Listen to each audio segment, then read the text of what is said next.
Welcome to a young man's workshop. This is Shop Talk.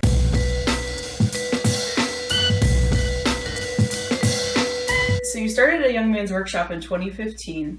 How did you decide to begin this YouTube channel and your shop? Like, how did you decide to create your shop? So when I graduated college, especially when I was in college, I was always frustrated because I really wanted to make something. If I needed a shelf, if I needed a jig, if I needed something to hold something I was working on at home, it was really hard for me to do that because I had limited tools. And even though my family has built stuff all our lives, all while I was growing up with my family, I didn't really have a lot of the base knowledge that people would need just to kind of know how things work. And so when I graduated college and I got a job, my biggest goal was that I wanted to make a shop so that if I needed to do something, I could go down and kind of learn it. And the underlying purpose of the shop is that I wanted to start with some like basic tools, like hand saws, hammers, basically the dozen or so tools that I personally owned just from my past work experience and stuff like that, and really kind of see what it really takes to start a shop. Because to me, it was always easy just to go into my family's basement and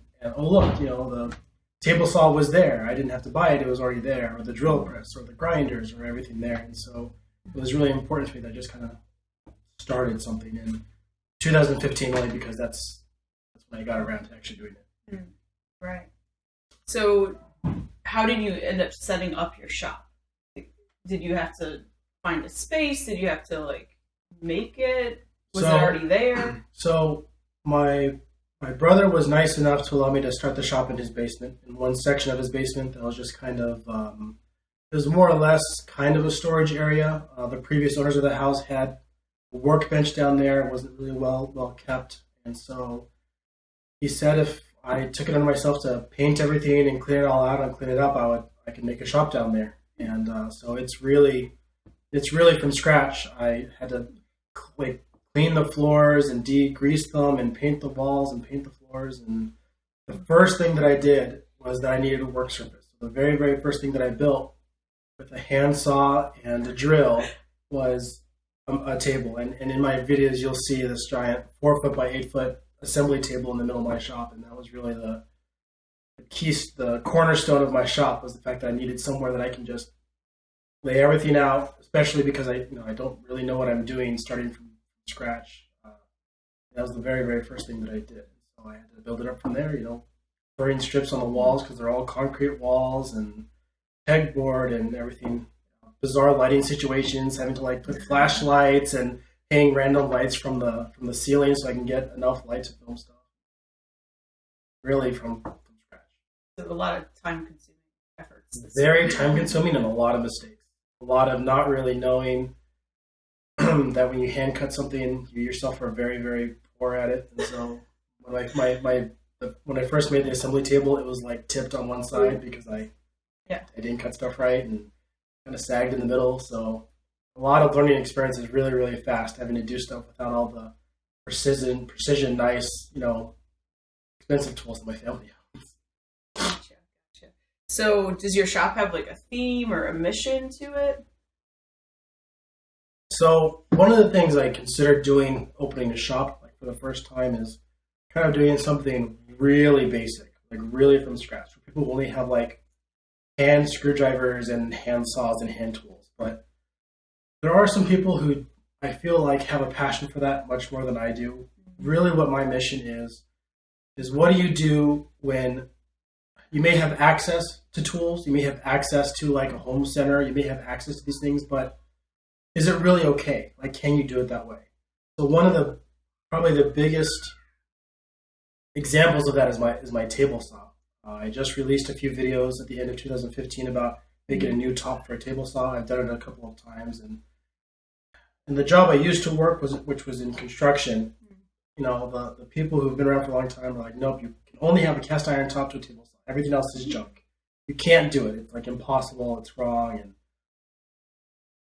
I took a lot of that to mean that I couldn't do it myself. But the more I thought about it, the more it's I'm not doing stuff so precise. I'm not a cabinet maker. I'm not a professional installer. I just need something that was square and straight and flat, to cut my wood. And so I made an MDF top for it. That's the kind of thing that I think is important. I don't have the $4,000 to spend on a really nice machine-topped 3-horsepower table saw. Mm-hmm. I have the money to buy some MDF and a yard sale table saw and make something that I have work for what I'm trying to do. And so, does the table saw do everything that I need? No, but it works for what I needed to do as I'm growing this channel.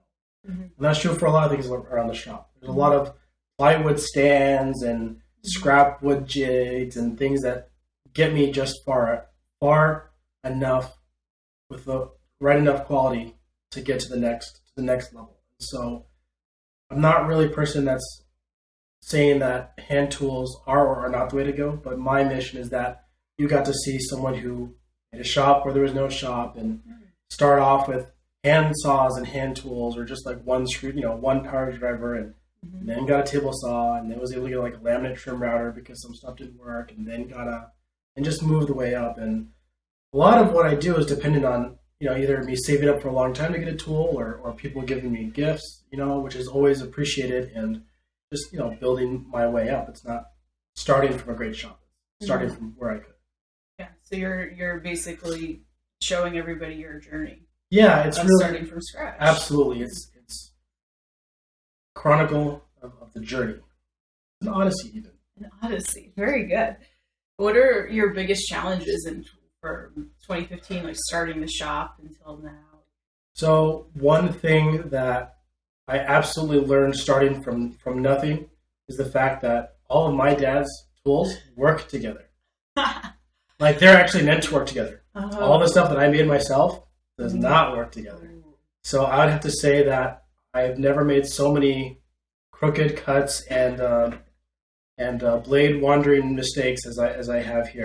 There's a lot of things that I just didn't realize were so important. Like, there's a reason that they sell certain kinds of squares. There's a reason that they sell like certain kinds of tools to make certain kinds of things straight. So like, everything that I made wasn't always square, wasn't always even, wasn't always the same thickness, so often. And it really took me a lot of time to like slow down, pause, and say, okay, when I cut something this way, how do I know it's going to be square? Am I just going to kind of trust that the saw knows I want it to be square, so the saw's going to make it square? Like, well, no.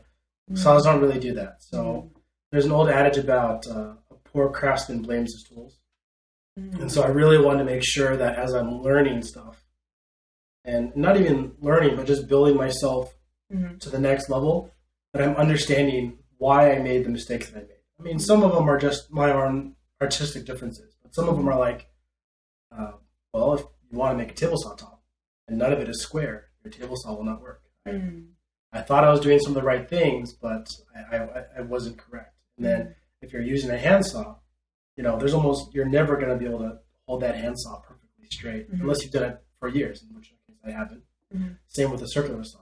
And I'll use a circular saw, and I'll just hold my square as I cut stuff to length with a circular saw. But it's a saw, it's a power tool, and it would wiggle around. And so that's one of the bigger lessons is like, now when I cut stuff to length, I clamp the square down in like 3 places and I get straight cuts. But it's like, I've seen guys do it, but I never really understood why. That's the reason why they clamp it so many places. Or I would like use my router and I'm like, I can hold it. Yeah. I'm a strong guy. Like, that shouldn't be a problem. Yeah. And then it shoots across the room, and I'm just glad nobody was around because it's really embarrassing. And I'm like, that's why they have like 4 clamps and a screw through the center, and like, oh, okay, I get it now. Yeah. So there's a lot of things that I'm learning as I'm building myself up. Like, okay, this is how you make sure something is square. Oh, this is how you make sure something doesn't wander on you. If you're trying to make something really straight, really deep, a jigsaw's not the way. The jigsaw gets overpowered and the blade starts to wander. Like, I really get that. So there's a lot of these little things that I'm learning along the way that really made a difference. That's great. What were your biggest successes this year? Learning how to make everything square. I obviously sounds like it. My biggest successes. Well, I'd have to say my biggest challenge when I first started the channel in July or August, whatever it was, that I'd go down to the shop and everything was in boxes. So when I stopped at the night, everything had to be in a box. So I had to dig through the box to get the 3 or 4 tools. And something that should have taken me 45 minutes took me like 4 hours all night. Because you weren't organized? Because I just didn't. Organization was one of those things I didn't realize what the importance of organization was. I always thought the majority of organization was so that your tools are, cleaned and properly maintained and like away. But I realize more now that the organization has a lot more to do with time than really cleanliness. So installing the pegboard and setting up the shop in a way that everything has kind of a flow to it. Like my hand tools, my power tools are in specific places because I grab them typically in a specific order. Putting up fern strips on the wall so I can start my French cleat system. Like things along these lines were so important. And I'll give you a good example. Like one of my power drills broke. Like when I first started, I was very, very upset. I had to go get another power drill. Well, it came with 2 chargers because it had 2 different drills that had 2 different things to it. Well, I'd have to like take them out of the box and unroll the cord. I hate it when cords tangle. But unroll the cord, plug it in, and now it's taking up like tabletop surface that I would need to like do something. Like now they're up on the wall. And like all of my hand tools, they're typically in these like travel tool bags, which are great for when you travel, but I'm not traveling. So like I'd have to fish them out of the 3 or 4 tool bags that 4 separate types of hand tools. But now they're up on the wall. I know that they're there and I can grab them. That was probably my biggest success because now I go down to the shop to do something that should take 45 minutes. So really convenient for me. I would say my other biggest success really was getting my table saw to work appropriately. Like it was a personal success for me that I got something to work exactly like it should and square and right. Yep. So now when I move the fence and I cut something, I'm not worried if it's going to be like a triangle. I know that when that cut piece of plywood is on the other side of the saw, it's exactly what I need it to be. There's no issues with that. And it was out of a wood top. I'm not really, and this is one of the things that I would say is important, is that I don't necessarily advocate that you do things the way that I'm doing them. This show is really more, channel is more for entertainment and just in something to spark inspiration than it really is for information. But to me, it was so enjoyable that I saw something that I wanted to make and wanted to kind of have a proof of concept. And I did it and it worked. I'm not really saying that I'd do it again because, the saw is not as big as I need. It's not as powerful as I need. To me, that's not what I'm after. I'm not after rebuilding table saw from scratch to get exactly what I need. It's time to move on to the next tool. That's part of the building myself up part. But it's exciting to me that I saw something.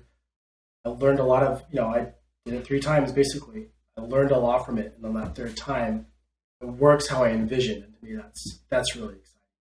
And that'll be true for tools that I make in the future. I don't necessarily want to make like lathes or bandsaws from scratch, but when it suits a certain need, and I want to, I'm sure I'll learn, make some little mistakes and learn a lot from it and get it to work the way I want it to do. And that's the one that I use great. If it's not, that's okay because I'm understanding and I'm building and I'm comprehending what's really going on. Yeah, it's about the learning process. And then I've got more than 100 subscribers. I never thought I'd have more than 100 subscribers.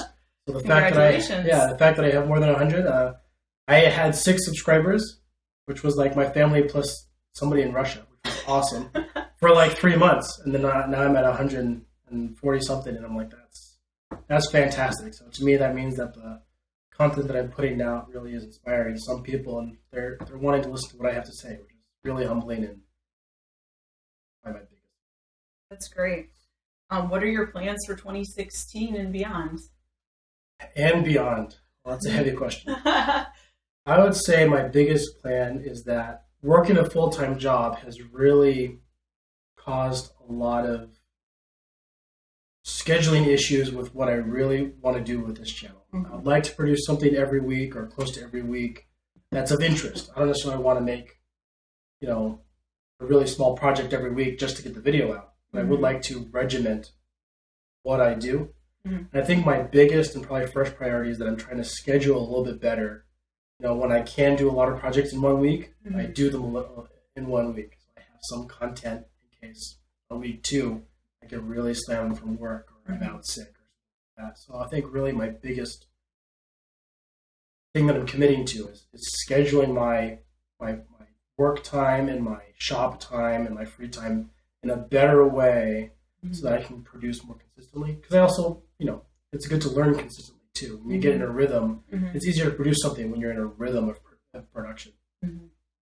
The other thing that I really want to do is I'd like to start doing some more classic projects in the beginning of the year as I'm kind of reviewing and designing. Well, a lot of people that are in the woodworking world, which I'll get to in a second, is they make a sanding block, they make some chisel handles, they make some tool holders, they make some. There's a lot of these classic things that you would learn in like a high school shop class that are like the classic projects.